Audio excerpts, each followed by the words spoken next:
pessoal, tudo bem com vocês? Eu espero que sim. Eu sou Janaína e você está no canal Infinita Tibiar e hoje eu quero conversar sobre um livro que foi assim surpreendente, sabe? Sabe quando alguém vem assim, estoura sua bolinha? Pois é, eu estou falando de O Pequeno Médium de Roberto de Carvalho, que não é o marido de Rita Lee, eu acho.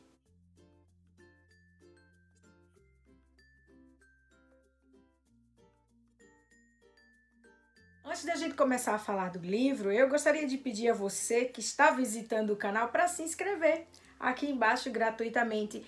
E para você que já veio aqui várias vezes e ainda não é inscrito, e para vocês que já são inscritos no canal, muito obrigada por fazerem parte dessa família que está chegando aos 8.000 inscritos, pelo menos no momento que eu estou gravando esse vídeo. Ai, tô feliz. E sigam-me também nas minhas redes sociais, gente. Dá essa moral pra mim, por favor. Todos os links vão estar aqui embaixo na caixa de descrição, beleza? Então, vamos falar sobre O Pequeno Médium. Médium. No início da pandemia, a Amazon disponibilizou, os autores, as editoras, muita gente disponibilizou e-books gratuitos para ajudar o pessoal que ia ficar em casa, né? Que precisava ficar em casa, no caso, todo mundo. E aí eu baixei muitos livros gratuitamente, né? Muitos e-books, e um deles foi O Pequeno Médium de Roberto de Carvalho. Só que não estava nos meus planos ler esse livro. Por que eu peguei esse livro para ler? Foi assim, foi uma coisa meio aleatória, né? Eu queria fazer o meu Scooby ficar assim, parecendo um feed de Instagram, sabe? Assim, os livros combinando as capinhas. Eu já tentei fazer isso, mas assim, nem sempre dá certo, dá aquela agonia, eu acabo lendo outras coisas e enfim. Mas aí tava bonitinho assim, né? Os 3 livros com uma água ali no fundo, acho que tinha um de Helena Ferrante, tinha outro do Irving de Yalom, e esse daí, né? Porque eu olhava e esse daqui tem... Aí, enfim, fui ler O Pequeno Médium. Bem, quando começou a leitura, tinha aquela pegada, parecia muito novela das 6, me lembrava muito a novela das 6. E eu tava meio assim, meu Deus, que livro, assim, a escrita muito levinha, parecia livro pra ensinar alguma coisa a alguém, sei lá, ou um livro assim... Desculpa, Roberto de Carvalho, mas eu achei assim uma escrita meio bobinha. Perdão, tá? Calma. E aí o que acontece? Nós temos esse garoto que é Davi. Davi, ele tem 12 anos, ele foi criado pela avó Antônia, uma senhorinha que ele tem muito amor e muito respeito por ela, e ela é bem católica e tal. E ele é órfão de mãe, a mãe dele morreu quando ele ainda era muito pequenininho, e o pai simplesmente rejeitou a criança, né? E deu no pé. E aí a avó que tomou conta dele, que criou Davi. E eles moravam no interior de São Paulo, numa cidade que chama Rincão. Rincão do quê? Deixa eu consultar aqui minha fila. Rincão dos Juás. Então, essa cidadezinha, eu não sei se é bem uma cidadezinha, eu não me lembro, mas eu acho que é mais uma vila, mas uma comunidade pequena que se dedicava muito à agricultura, né? E o que acontece?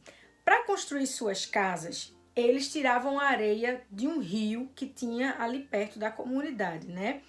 E à medida que foram tirando a areia do rio e construindo as casas e tal, o rio foi ficando cada vez mais perigoso, porque tinha ali aquele buraco ali, por ali pelo meio, né?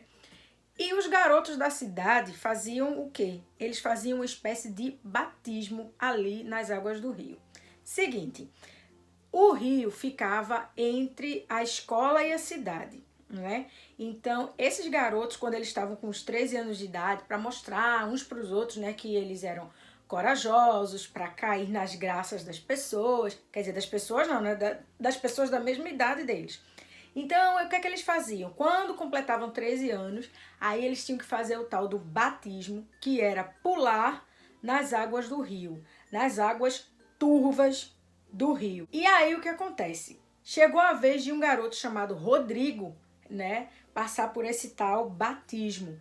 E aí, de longe, Davi observava. Davi tinha 12 anos e ele já estava assim, tremendo na base, porque no ano seguinte seria a vez dele. Só que Davi achava aquilo tudo muito desnecessário, ele não via sentido em a pessoa arriscar a própria vida para fazer aquilo ali, aquele batismo. Ele não via graça naquilo.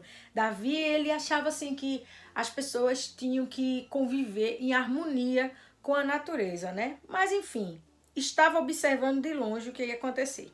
E aí Rodrigo pulou na água, também tremendo de medo, mas pulou na água, sou macho, enfim. Foi lá, pulou, nadou, conseguiu sair. Festa, né? Alegria. Só que aí, depois desse banho de rio, Rodrigo começou a mudar, sabe? Assim, ele foi ficando cada vez mais agressivo, mandão e briguento. Um garoto muito irritante, muito desagradável, né? E tinha uma coisa que deixava Davi muito encafifado, é que ele viu uma sombra esquisita ali quando Rodrigo pulou no rio, que ele não sabia de onde vinha, né? Mas passou-se. Perto da vizinhança, assim, tinha um casal de irmãos que eles tinham vindo do Nordeste e moravam ali naquela região, e que um certo dia Rodrigo começou a puxar discussão com o senhor que morava lá, né? Que ele morava a irmã dele, acho que a irmã dele era cega, eu não me lembro, ela tinha algum problema de saúde, alguma coisa assim, que ela era dependente do irmão, né? Então, Rodrigo começou a puxar briga com esse cara de uma forma que o cara acabou perdendo as estribeiras e acabou os dois se engalfinhando. Vamos voltar para Davi.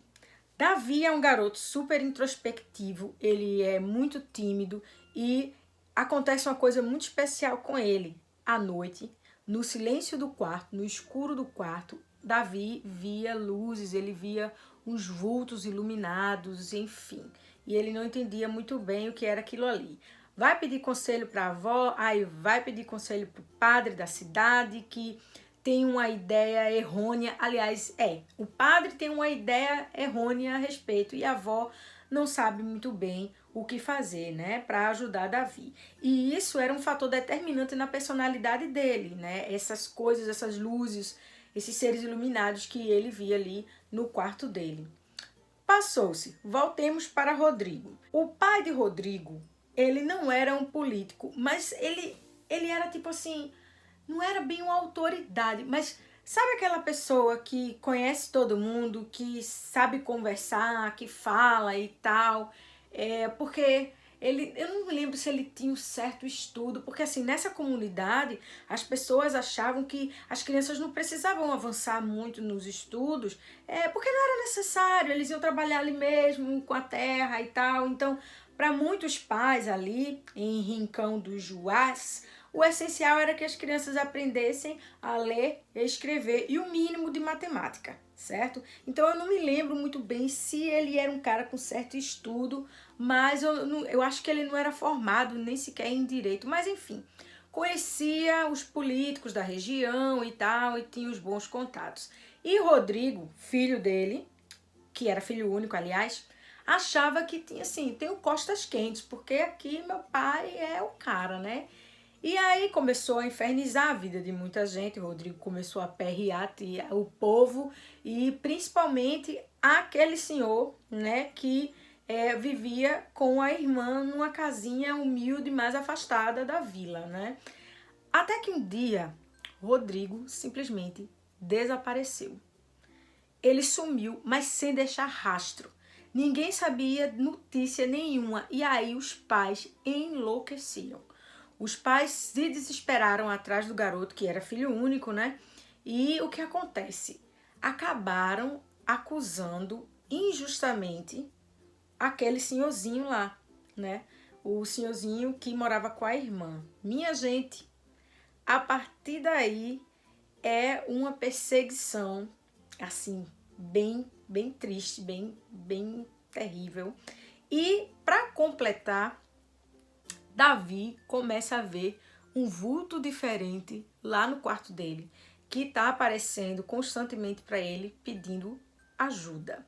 Vou fazer as minhas considerações finais agora, porque eu não quero dar spoiler e tá assim, coçando a língua para dizer umas coisas que eu acho que né? Melhor não. Bem, O Pequeno Médio, para mim, foi uma leitura leve, foi uma leitura, assim, interessante e que, o mais importante, né? Foi uma leitura que me levou a conhecer um pouco mais sobre a doutrina espírita, né? Que o que eu sabia era muito básico, era o que eu vi assistindo o quê? O filme de Chico Xavier, poucas coisas que conversei raríssimas vezes com alguns amigos, e eu acho importante conhecer um pouco da religião das pessoas para a gente respeitar, né, para a gente entender. Então, para mim foi um estouro na minha bolha. Eu saí realmente da minha zona de conforto ao ler esse livro. É um livro leve, é um livro interessante que acho que cai bem para adolescentes, cai bem para adultos. É um livro que realmente aquece o coração da gente. O que me deixou mais curiosa a respeito desse livro é que eu queria saber como é que a história ia se desdobrar, porque Davi, ele vai descobrir a mediunidade dele aos 13 anos de idade. E eu imaginava que isso ia ser uma coisa bem complicada para ele, né? Vivendo numa cidade do interior, descobrindo essa mediunidade, cercado de pessoas de religião diferente.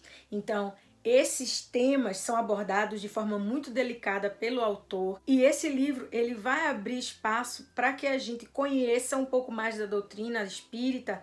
Se você é 100% leigo, como eu era, eu posso dizer que eu era 99% leiga, ele vai apresentar a doutrina espírita de uma forma muito bonita, muito interessante. E ele também vai falar justamente a respeito do preconceito de muita gente em relação a essa religião.